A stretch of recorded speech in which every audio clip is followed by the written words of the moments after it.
so in the last chapter, what happened?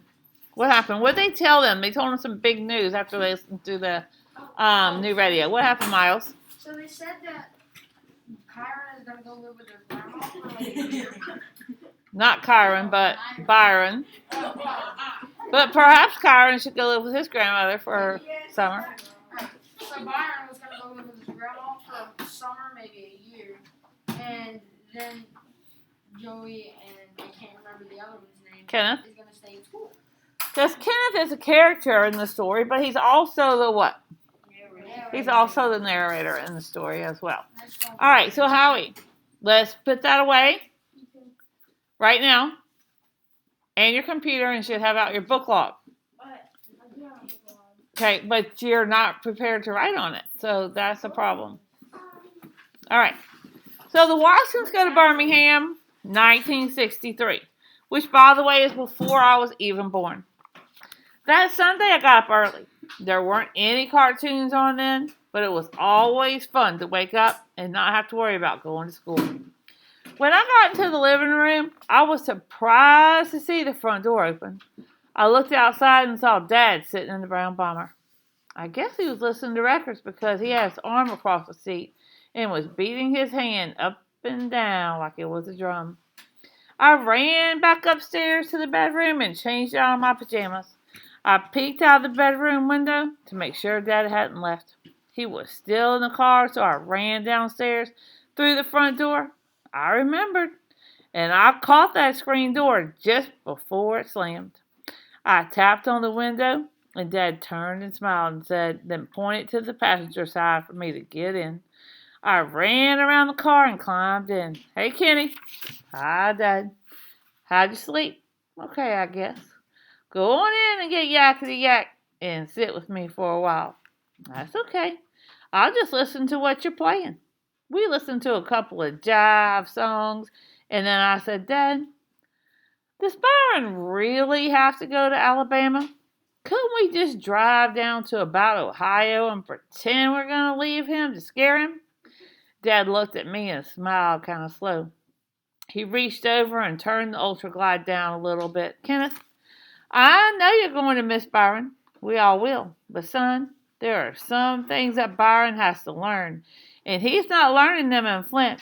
And the things he is learning are things we don't want him to. Do you understand? Yes. Dad turned the Ultra Glide down a little bit more. He looked like he was thinking whether or not he should tell me something.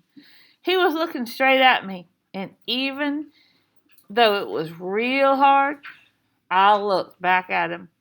I tried to look real intelligent, and I guess it worked because finally Dad said, Kenny, we've put a lot of thought into this. I know you've seen on the news what's happening in some parts of the South, right?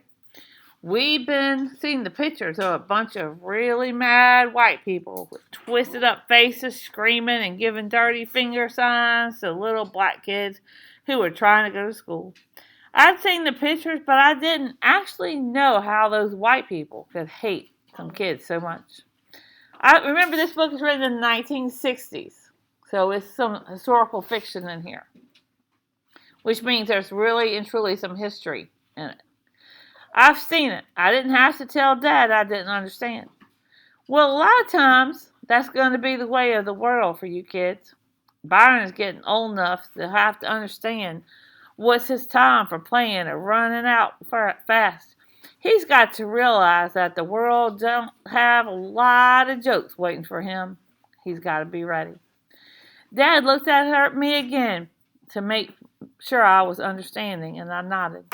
Grandma Sands says it's quiet down where they are, but we think it's time Byron got an idea from the kind of place the world can be, and maybe spending some time down south will help open his eyes.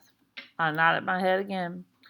Mom and I are very worried because there are many things that can go wrong to a young person, and Byron seems bound and determined to find every one of them. Now, do you really understand why we're sending Byron to Birmingham? I think so, Dad. Good, because, Kenny, we've done all we can, and it seems the temptations are just too much for Bob here in Flint. So hopefully the slower pace in Alabama will help him by removing some of those temptations. Hopefully he can see that there comes a time to let all the silliness go.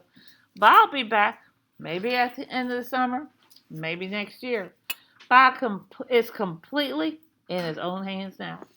So maybe you've experienced something similar to this, not moving because you were misbehaving, but because your family was living in a situation they didn't want to be in, they needed a new neighborhood, or you moved from, I don't know, Michigan to Mississippi because you needed a fresh start. Your family just needed a fresh start. Parents were getting a new job or something like that. Some of you may have grown up and always lived in Long Beach.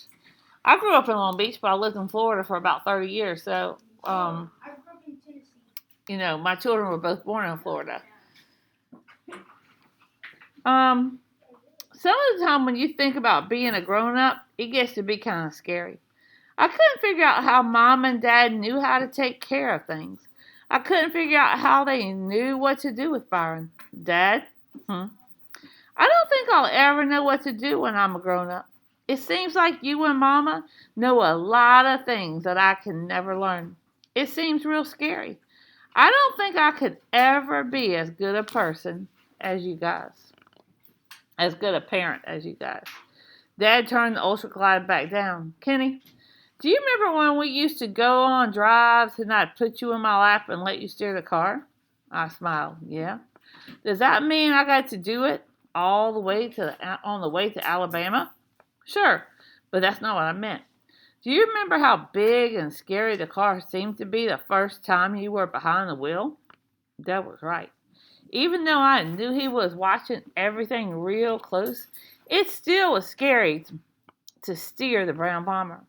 Well, that's what being a grown-up is like. At first it's scary, but then before you realize with a lot of practice, you ever had under control.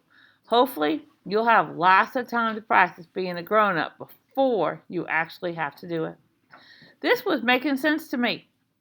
And as far as being a good parent, don't worry.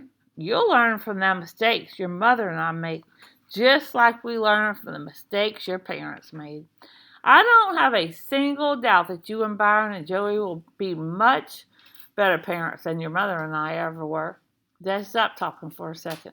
Besides, some of the time, we don't think we've done such a good job. But you're right, Kenneth. It can be scary. And it gets a lot scarier when you see you're responsible for these little lives. A lot scarier. That's true. Being a parent is probably the scariest job you'll ever have. So think about that when your parents are making decisions you don't agree with. Sometimes they're having to make decisions that are best for you, even though you don't understand them. Being a parent is a very hard job. He turned the Ultra Glide down a little again and gave me a serious look. What do you want to know? Oh, he said he had one more. Goodness, I have one more question. He turned down the Ultra Glide down a little again and gave me a serious look. What do you want to know? Is it too late to go get Yakety Yak? Dad laughed and sent me in to get it. I had no promise to play it. I had to promise to play it only 3 times, though. After the 3rd time, I asked Dad, "Why did you buy the record player? Don't they have radio stations in Alabama?" Sure they do, lots of them.